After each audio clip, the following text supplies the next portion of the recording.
5 ऐसे क्वेश्चन जो हर एक ग्राफिक डिजाइनर से इंटरव्यू में पूछे ही जाते हैं। और सबसे बड़ी बात क्या है दोस्तों कि अक्सर ये क्वेश्चन पूछे जाते हैं और जो इंटरव्यू देने जाता है उसे ये क्वेश्चन नहीं आ रहे होते हैं और यहीं पे प्रॉब्लम हो जाती है। और ये बहुत ही ज़्यादा सिंपल क्वेश्चन है, ऐसा नहीं है कि बहुत ही ज़्यादा डिफिकल्ट क्वेश्चन है, इस वजह से ये नहीं आते हैं। और लास्ट में जो क्वेश्चन है ना वो इतना ज़्यादा सिंपल क्वेश्चन है, अभी मैं आपको बताने वाला हूँ। आपको लगेगा कि ये तो बहुत ही ज़्यादा सिंपल क्वेश्चन है, बट बिलीव मी आप आंसर नहीं कर पाओगे। और आज मैं ये सारे के सारे क्वेश्चन का आंसर आपके साथ करने वाला हूँ।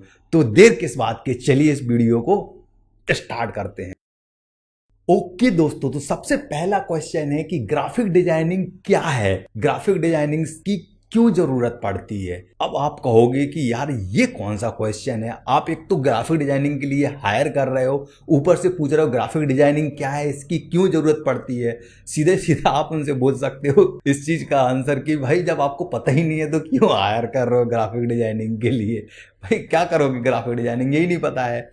दोस्तों अक्सर मैं कह रहा हूं ना ये क्वेश्चन बहुत ही बेसिक है, लेकिन अभी मैं आपसे भी पूछ रहा हूं तो आप पहले आंसर करिए खुद से, आप कर पा रहे होते हैं या नहीं कर पा रहे होते। बहुत ही बेसिक क्वेश्चन है। देखो उन्हें तो पता है कि ग्राफिक डिजाइनिंग क्या होता है, क्यों हम हायर कर रहे हैं, क्योंकि वो तो आपको हायर ही कर रहे हैं, लेकिन आपको पता है या नहीं ये चीज आपको आनी चाहिए। ओके दोस्तों, इसका सिंपल सा आप आंसर कर सकते हो कि ग्राफिक डिजाइनर वो व्यक्ति होता है जो आपके विजुअल कम्युनिकेशन को या आइडियाज या कॉन्सेप्ट को मैसेज के माध्यम से कस्टमर तक पहुंचाने का काम करता है। एक अच्छा ग्राफिक डिजाइनर वो होता है जो अपने मैसेज को विजुअल कम्युनिकेशन के द्वारा किसी प्रोडक्ट या सर्विसेज को कस्टमर को याद रखने में आसानी महसूस कराता है, वो चीज आप बोल सकते हो। और ये एक सिंपल सा आंसर है, आप आराम से कर सकते हो। ओके, सो सेकंड क्वेश्चन भी इसी तरह का है कि ग्राफिक डिजाइनर बनने के लिए कौन कौन से सॉफ्टवेयर की जरूरत होती है।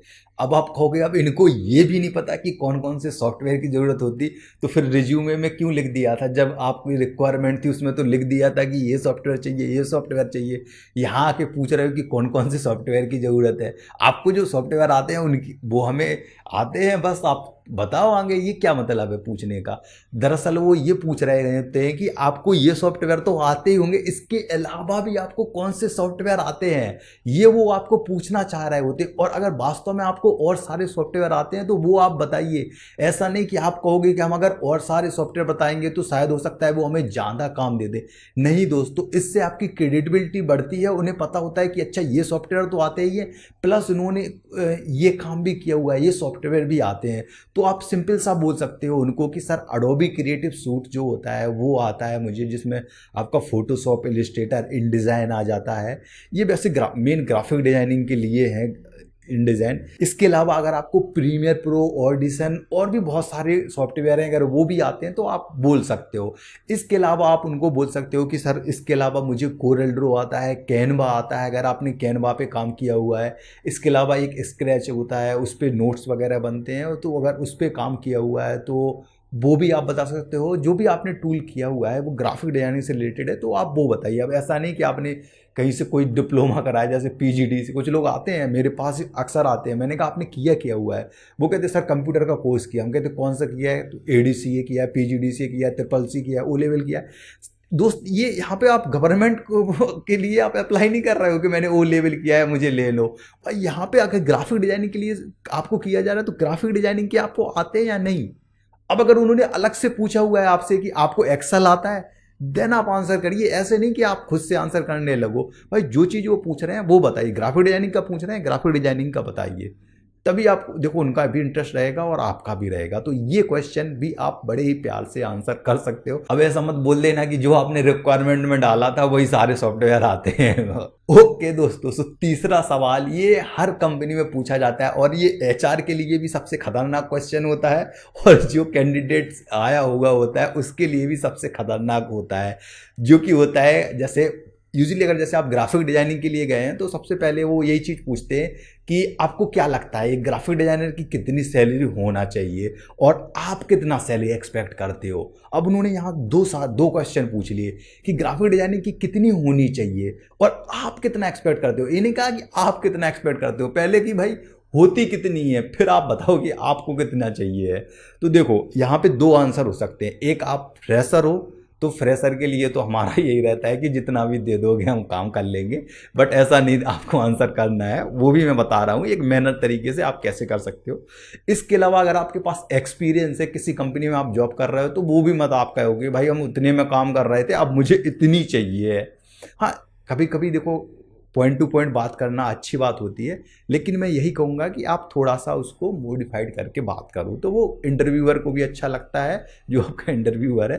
तो देखो अगर आप फ्रेशर हैं तो आप फ्रेशर के लिए आप उनको बोल सकते हो कि सर जो सैलरी होती है वो यूजर के एक्सपीरियंस के हिसाब से डिपेंड करती है और साथ ही साथ लोकेशन के हिसाब से भी डिपेंड करती है। तो एज अ मैं सपोज कर लो मैं आप दिल्ली में हो, तो आप वहाँ पे बोल सकते हो कि सर एज अ दिल्ली में आपको पता ही है कि कितना खर्चा होता है, तो आप बस मुझे इतनी सैलरी दीजिए कि मैं मेरा जो एक्सपेंस है वो मैं कवर कर सकूं। उसके बाद आप बोल सकते हो कि सर मेन जो हमारा मोटिव है अभी वर्क एक्सपीरियंस लेने का है और मैं अपने आप को एक अपग्रेडेड फील्ड में ले जाना चाहता हूं, तो मेरे लिए वर्क ज़्यादा मैटर करता है, ये आप उनको बोल सकते हो। ओके दोस्तों, सो अगर आपका एक्सपीरियंस है तो आप उनको बोल सकते हो कि सर आपको पता ही सर या मैम जो भी ले रही हैं, तो आप उनको बोल सकते हो कि आपको पता ही है कि पिछली कंपनी में मेरी सैलरी इतनी थी, तो मैं आपसे यही एक्सपेक्टेशन करूंगा कि आप उससे थोड़ा ज़्यादा ही आप मुझे दे, बकाया आपकी जो है सैलरी पड़ती है आप मुझे बता दीजिए। तो वो चीज़ आप उनसे पूछ सकते हो। बकाया देखो नेगोशिएशन करना मैं उतना एक्सपर्ट नहीं हूँ, ऐसा मैं कैंडिडेट को हायर भी करता हूँ तब नेगोशिएशन उतने अच्छे से नहीं कर पाता हूँ, तो वो चीज़ आप अपने हिसाब से हो सकता है आप बहुत अच्छे से मैसेज कन्वे करा पाएँ, बट डायरेक्ट बोलने से अच्छा है वो ये चीज़ आप एक बार याद रखिएगा।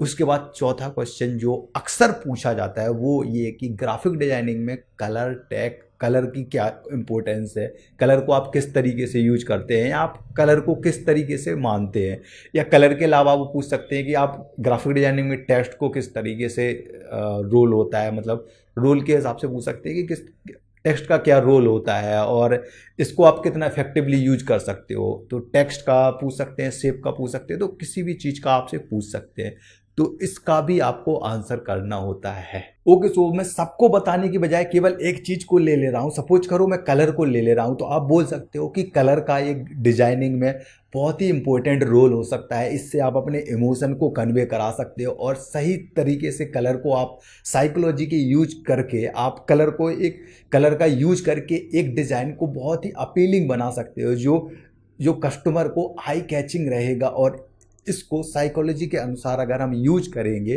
तो ये हमें बहुत ही बेनिफिट कर रहा होता है हमारी डिज़ाइन में। इसी चीज़ को आप टेक्स्ट अगर पूछ रहे हैं तो टाइपोग्राफी कितना इंपॉर्टेंट है ऑब्वियसली आपको पता ही है, आपने करी होंगी यार, कलर थ्योरी आपने सीखी होगी, फॉन्ट की आपने जो है थ्योरीज वगैरह सारी करी होंगी, तो आपको बताया गया होगा, तो वो चीज़ आप कर सकते हो, इसीलिए आप कर लोगे। ओके, सो सबसे लास्ट और सबसे इम्पोर्टेंट क्वेश्चन मैं आपको बताने वाला हूँ वो है कि आप ग्राफिक डिजाइनिंग में अपने आप को कैसे अपडेटेड रखोगे। और अभी आप ग्राफिक डिजाइनिंग सीखने के लिए किसी को फॉलो करते हो, अगर करते हो तो वो कौन है। अब यहाँ पे उनका जो मेन मोटिव होता है पूछने का वो ये होता है कि आपने सीख तो लिया, सीखने के बाद क्या आप अपने आप को मोटिवेट नहीं करना है, अपडेट करना है। तो आपने सीख तो लिया है, लेकिन सीखने के बाद क्या अपने आप को अपडेट कर रहे हो कि नहीं कर रहे हो।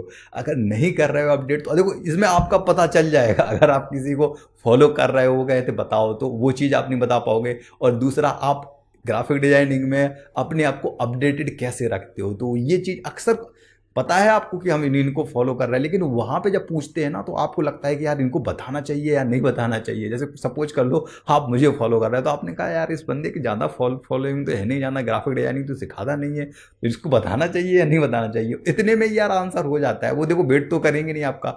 तो ये क्वेश्चन अगर आप पहले से तैयार कर लेते हो तो ये आपके लिए बहुत ही ज़्यादा बेनिफिशियल रहेगा। ओके, सो इसका तो वैसे आप आंसर कर ही लोगे यार, मैं क्या ही बताऊँ, आप जो भी फॉलो कर रहे हैं वो आप बता दीजिए। इसके अलावा फिर भी मैं एक छोटा सा क्वेश्चन बता देता हूँ। तो आप बोल सकते हो कि सर इसके लिए मैं इंडस्ट्री के जो ब्लॉग्स हैं उनको मैं फॉलो करता हूँ, इसके अलावा जो न्यूज़ पब्लिकेशन होता है डिजाइनिंग से रिलेटेड वो मैं सारी चीज़ें देखता रहता हूँ। इसके अलावा मैं बहुत सारे वर्कशॉप होते हैं उनको मैं अटेंड करता हूँ, वो देखता रहता हूँ। कुछ वेबिनार्स होते हैं उनको भी मैं करता रहता हूँ। और इसके अलावा आप बोल सकते हो कि जो लेटेस्ट ट्रेंड होता है उसके लिए मैं सोशल मीडिया को आप किसी को फॉलो कर रहे होते हैं सोशल मीडिया। अब सोशल मीडिया ऐसा नहीं कि आप यूट्यूब भी हो सकता है, इंस्टाग्राम पे भी आप बोल सकते हो। इंस्टाग्राम पे भी बहुत अच्छे लोग हैं। आप अगर यूट्यूब पे किसी को फॉलो कर रहे हो तो आप उनको बोल सकते हो कि मैं इनको फॉलो करता हूँ, तो वो चीज़ आप बता सकते हो। ये भी देखो आप बताओगे क्यों, तो वो चीज़ देखो उन्हें भी पता है, उन्हें भी, क्योंकि वो एक अगर इंटरव्यूअर है, एचआर है, तो उन्हें भी पता है कि अक्सर लोग किनको फॉलो कर रहे हैं, कहाँ से देख रहे हैं।